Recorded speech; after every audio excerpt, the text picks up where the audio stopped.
kind of a special video for me. This actually marks my 1 year anniversary of doing YouTube, which is a little nuts to think about. Doesn't feel like it's been that long, and it's kind of nuts that I've sort of stuck with it, to be honest. It didn't just end up being a promise I made or something I wanted to do. I just went out and did it. And I think that's the beauty of it, really, that I didn't really know where it'd go. I just had an idea of what I wanted to do, wanted to express myself in a game I love, and it's nice to see people have enjoyed it. Nice to see I've got a nice few comments.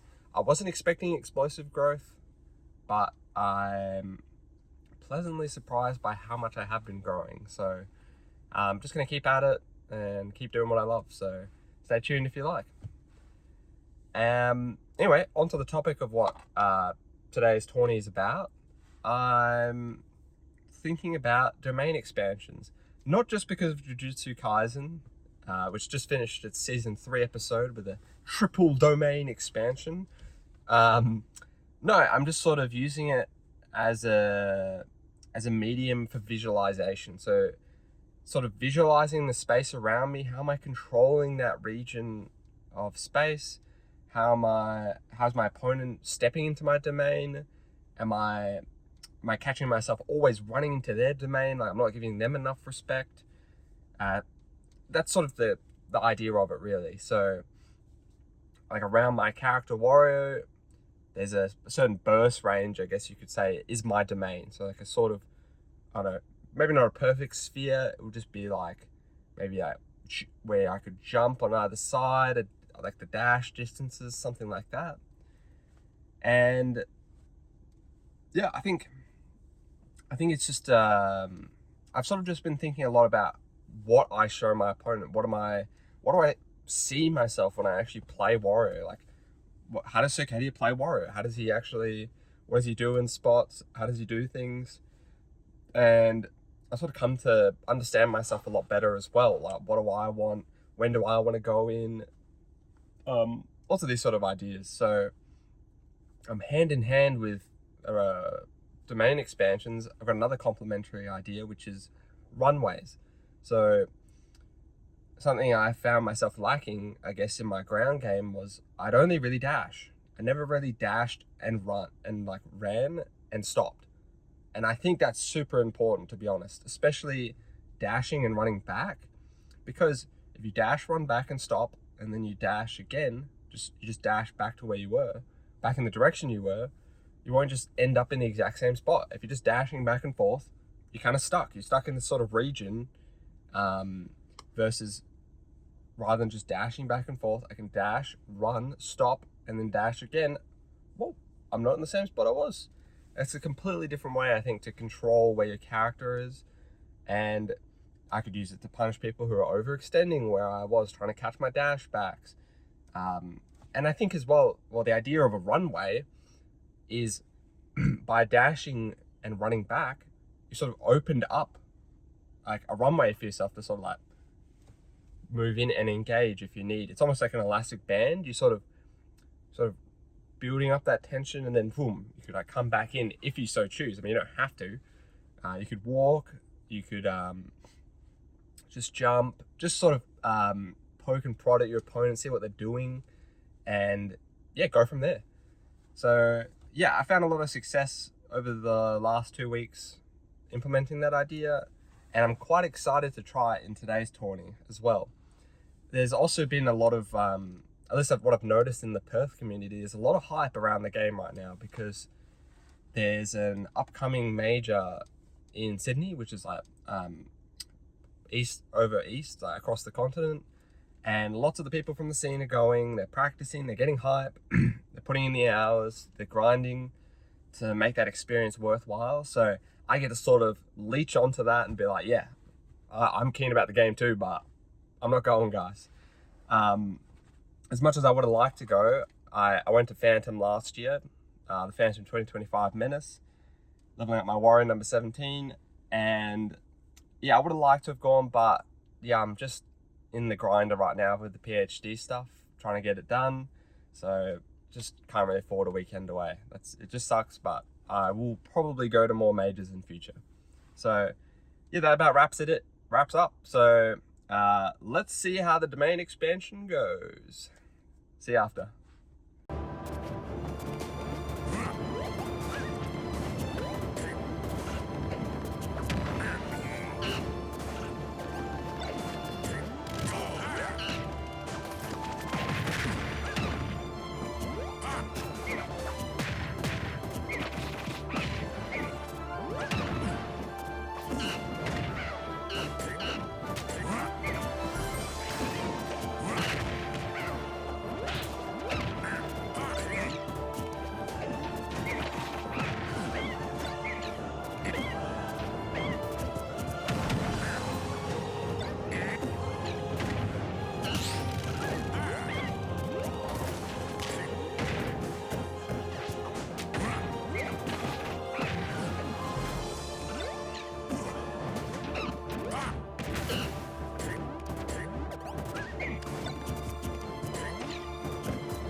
Another Cyrcadia tourney cemented in the history books. And I was pleasantly surprised with how my gameplay was going. Not the so results wise, but still pretty content with how it went overall. In particular, I was just really happy with how I was thinking about taking up the space, how I was moving, and another aspect I kind of forgot to mention with the domain expansion idea is, well, coming from that Jujutsu Kaisen idea, there's a lot of chaos when it comes to how like a triple domain expansion in theory would go. So even just 2 domain expansions is quite complicated. How 2 people take up their space and how they mix and match. 3 people, I mean, that's like a 3-body problem. That's impossible to solve. So when I'm playing my opponents, I have to I can't just enforce my domain. I need to respect their domain. How are we mingling in this like shared space? Like when our regions cross over, I've noticed some people, they just back away. Some people, they try to get another attack in. Some people, they just wait and react in place. There's lots of different ways people choose to sort of answer things in space and in time, and I'm finding where do I sort of fit in, what am I succeeding at when it comes to certain players, and yeah, it's pretty cool. So yeah, let's get into the bracket breakdown. My first opponent was Junie. I haven't versed them that much, but seeding wise, I'm supposed to win, and in the few times I have played them, they played like a sort of range of different characters, but for the first time, they sort of settled on a main, which I think's sick. Like as someone who's seen their growth in the scene, just to see them actually settle on someone, that's a big step. Most people will just keep rolling the dice, keep sort of messing around with all these different characters, when the best thing for them is just to sort of stick to something that calls out to them, that's sort of their craft, that they can sort of develop into their own style. So to see them sort of pick a main, yeah, that's kind of sick to see. And I actually did not have an easy time at all against their Ness. At the first stock, I was down like 80% to 10%. I just couldn't find my hits, and it wasn't clear to me at all what they were doing wrong. Like, what was like, there wasn't like any obvious overcommitments or obvious autopilot habits. So I'm like, okay, I've got to play some Smash Bros. And I just did a good job slowly racking up some hits, making my combos really count. And I think that's another thing too, is when it comes to like a domain expansion type idea, is when you're comboing someone, it's like your time to shine. You know, like you can really mix them up, choose when and where you want to like let up, and like if there's someone who like always likes to reversal, for example, which I think is kind of common, people like to do against Wario, is sort of reversal them because his combos aren't the greatest. Like they don't go forever. Sure, you get a nair 1, 2, up air. That's great, but if I just get a fair and that's it, and then like I'm sort of doing like a 50-50, maybe I'm grabbing, maybe I'm like jumping, maybe I'm just dashing or walking back, shielding, trying to get a punish. I think it's smart, sort of in the theme of Level Up My Warrior number 35, which is combo reroutes.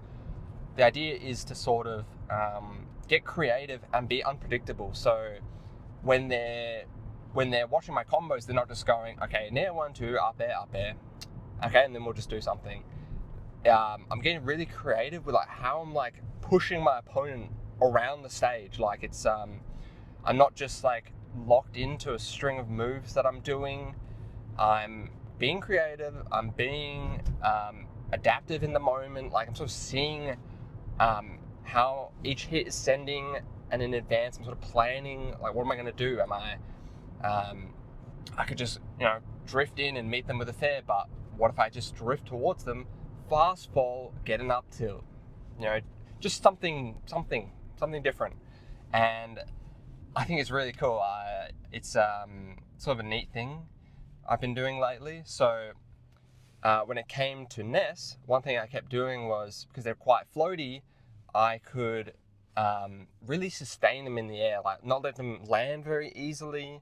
If they try to do like a down air to like come back or a fair, I could like shield, get an out of shield, like just up B or nair or something, depending on what they did. Usually up B because, excuse me, Ness is quite a small character, so when they land on the ground after their move, they can like sort of crouch under nair and fair. So I like up B in particular for that.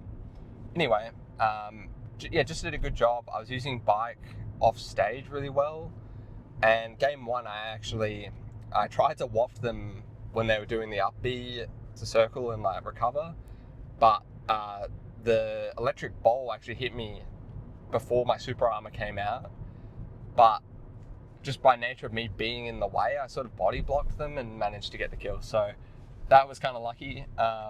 Wasn't as checkmatey as I thought. And yeah, I ended up closing out by, I was really trying to hold on to my second stock, but they managed to get a back throw to close out. And I sent them off stage for a bit, and I didn't rush off. I didn't force an F tilt.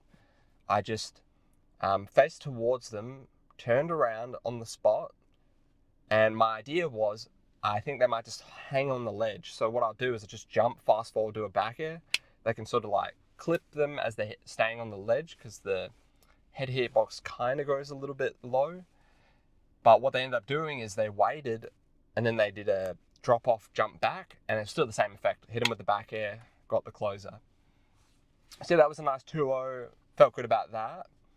And straight after, went on stream and versed Brendy. So I actually played Brendy like 2 days ago in friendlies for like a really long grindy session.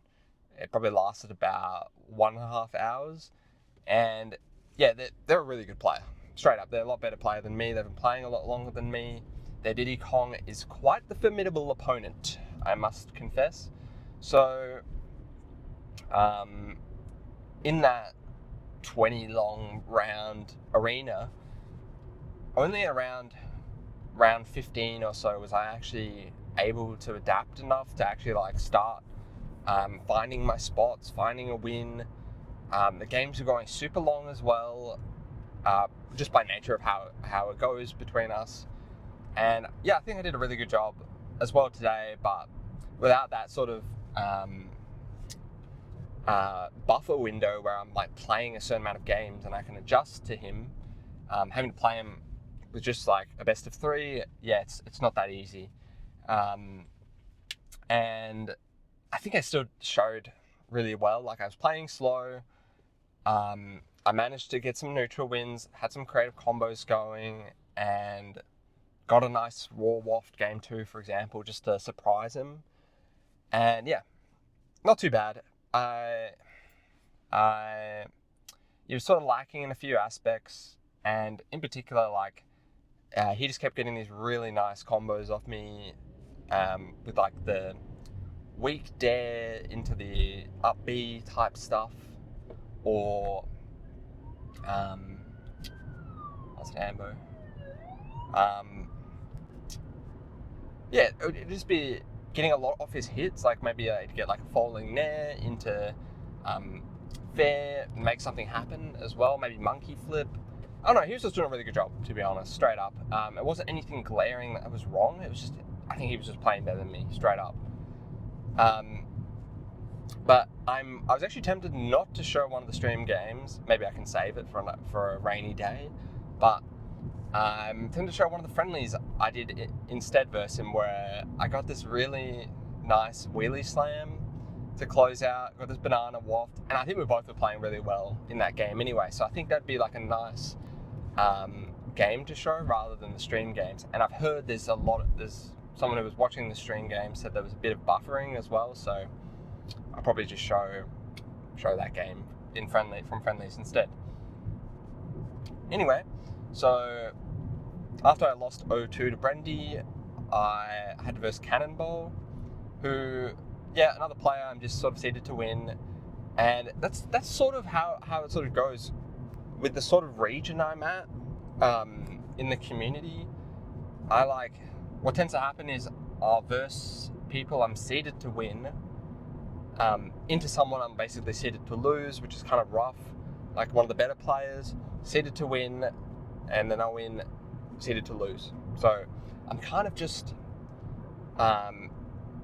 it's kind of hard to sort of track my progress because I'm in that middle spot where, like, even if I didn't progress as a player, I could probably still get the same results, maybe with a game or two less or more, whatever.